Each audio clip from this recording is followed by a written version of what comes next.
When I was around 22, I moved out of my parents' house.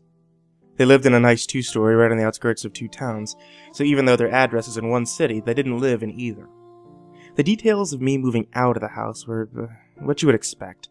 Time to get out on my own, disagreements over personal life choices, things like that.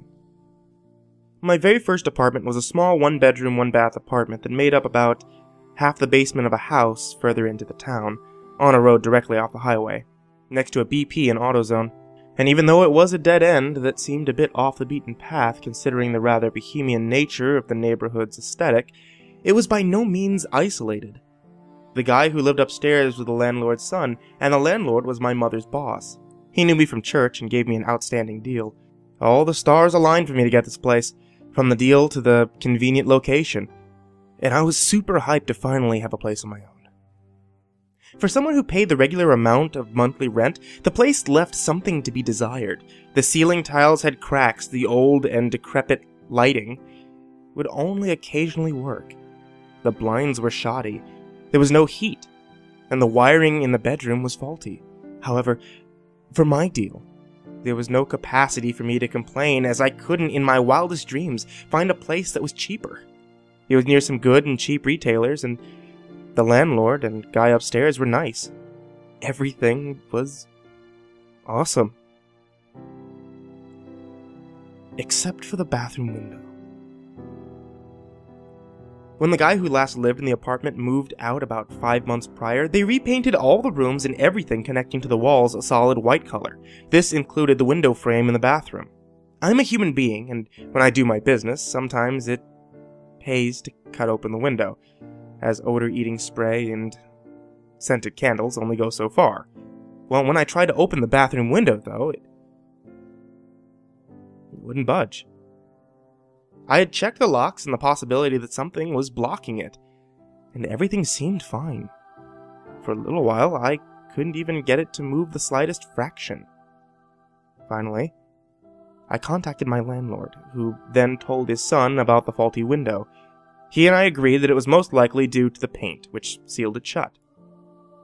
Since the window was sealed shut, I never saw any point to locking it. Also, my landlord had the keys to my apartment to go in and do things like exterminator work and checking the plumbing.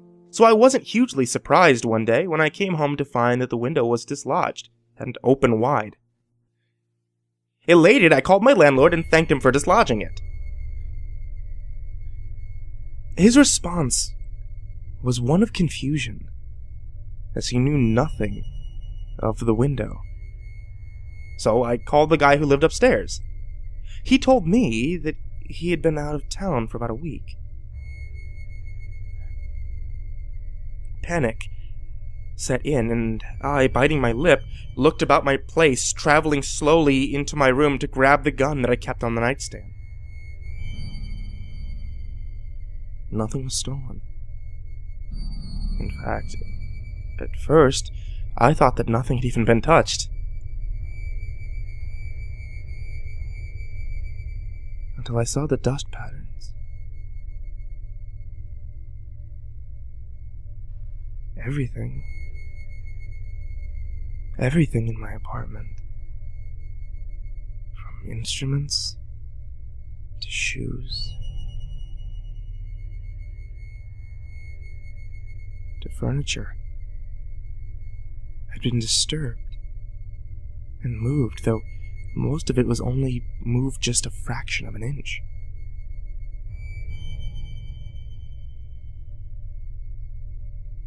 I lived in that apartment for another full year after that. Since it had been dislodged, the window in the bathroom could be opened, but I never opened or left it, or any other window,